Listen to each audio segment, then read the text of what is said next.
با من بیا. حمید با من بیا.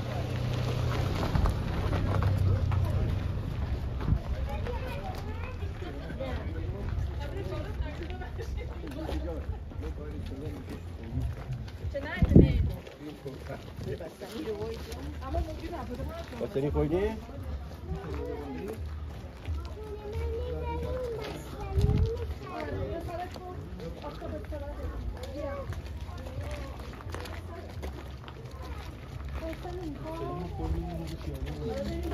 این بر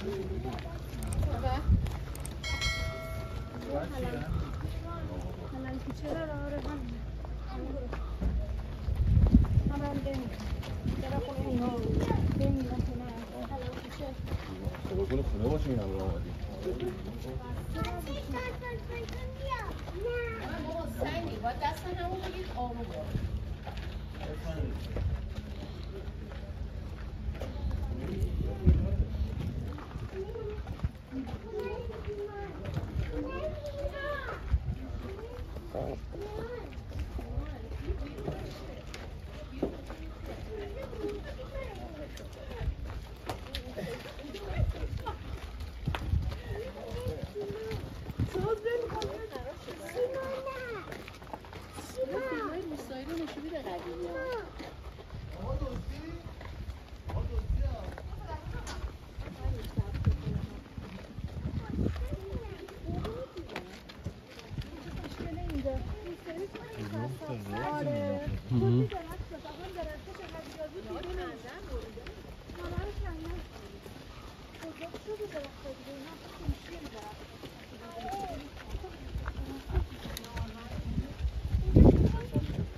نه تا خوبی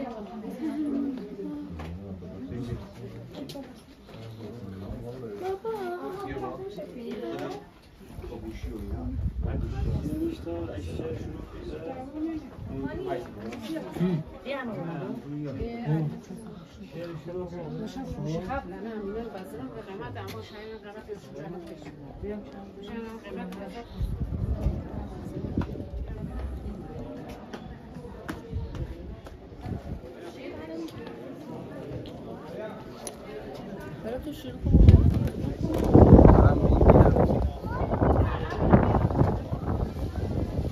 آماده وسط فیلم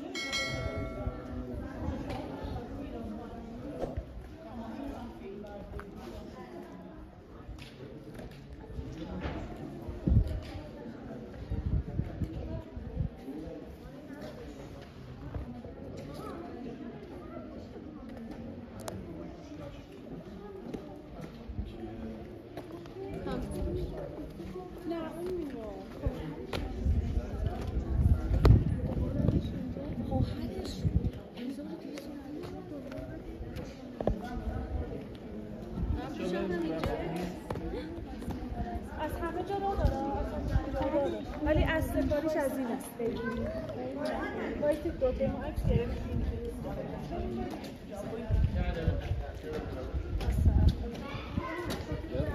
داره میگی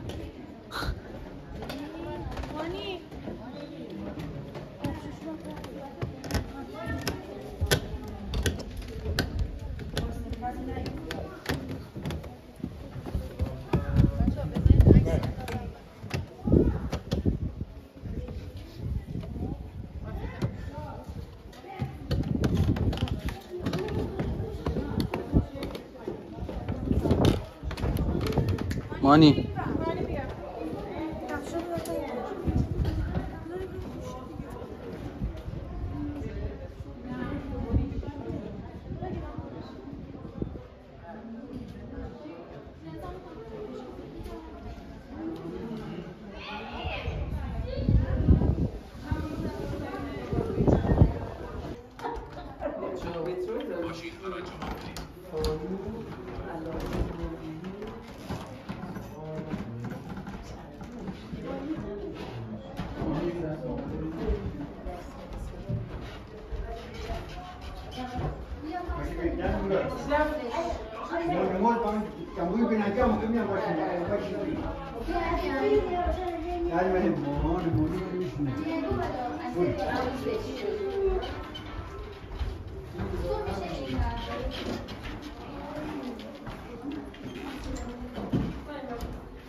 چای چی تو می‌ریختن؟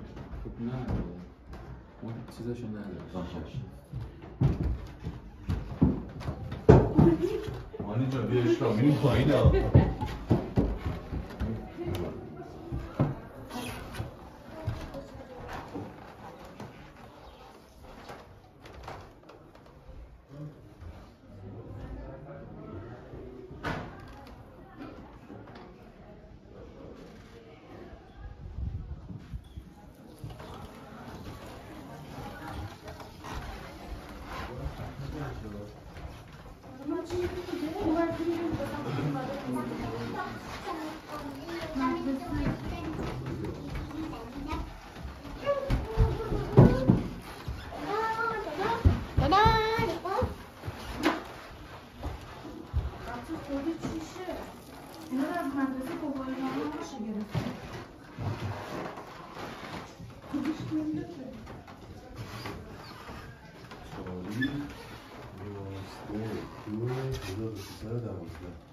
زینش مانی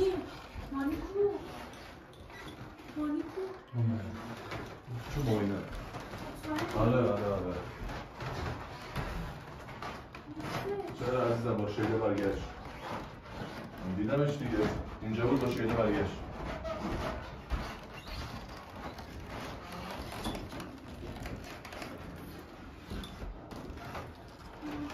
اینجا هم میتونی بریم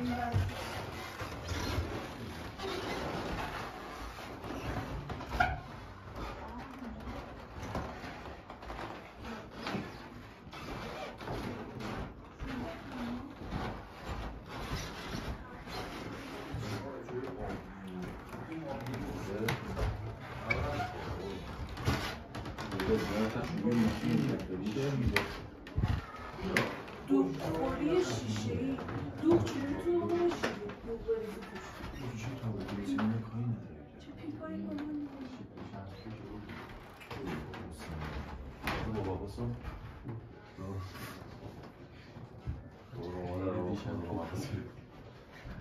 باشم بیا ببین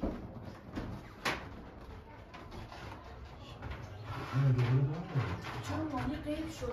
نه عزیزم من چی شیده دادا چرا دیدم رفت دیگه به نظر میدونم شیده بله اینجا مشکله اینا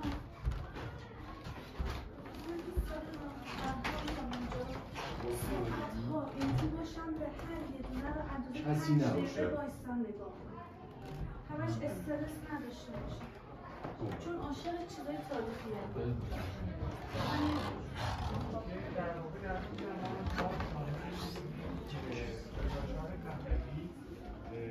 میده که این خان که انقدر به خودش مینازه و افتخار میکنه و انقدر خودش رو دست بالا گرفته در واقع تنها علت و سببش اینه که این خان در وهله اول ملاک بزرگیه و صاحب زمین‌های زیادیه و در مرتبه دوم همونطور که اشاره شده انبارهای این خان از برنج‌ها که به در واقع زحمت دست به قول حالا خود بینجگرها یا همون کسانی که این برنج رو کشت میکنن پر شده.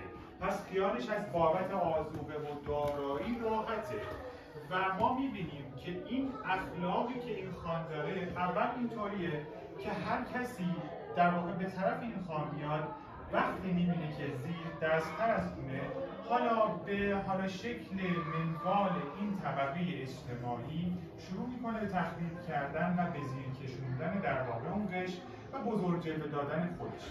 اما مسئله دیگه ای که خیلی مهمه اینه که ما در این در واقع مونولوگ های خان که در این داستان داشتیم میتونیم بهش بپردازیم.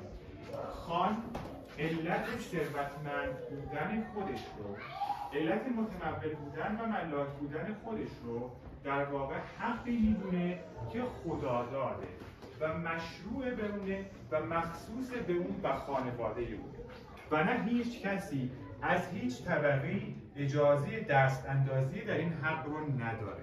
از نظر خان ثروتمنده در واقع باید به کارهای به خصوصی بپردازه و فقیر و رعیت و عوام فقیرن و نباید دست دراز کنن به مال ثروتمند و اندیشه این رو داشته باشن که به طبقه بالا بیان. در واقع فقیر رو در نتیجه خطاها و اشتباههای خودشون میدونه، نه ظلم و اجحافی که خانین و سینیورها در حقشون قائل میشن. اما ما میبینیم که این در واقع قشر از جامعه که فقط تنها وجه اعتبارشون، ثروتشون، انبارهای پرشون، دامهای در واقع گسترده و فربهشون، نوکر و نفراتشون هست به جایی میرسن.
لا اسمع مش عراق اسمه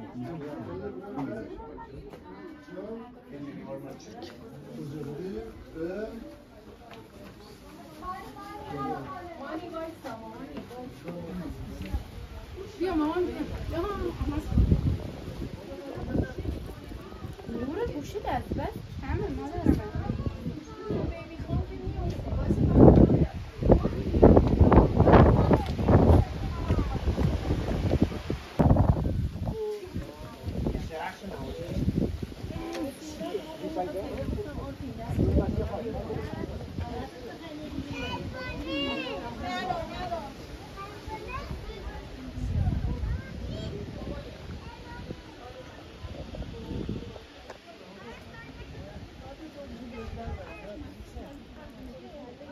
نه چون آویزونه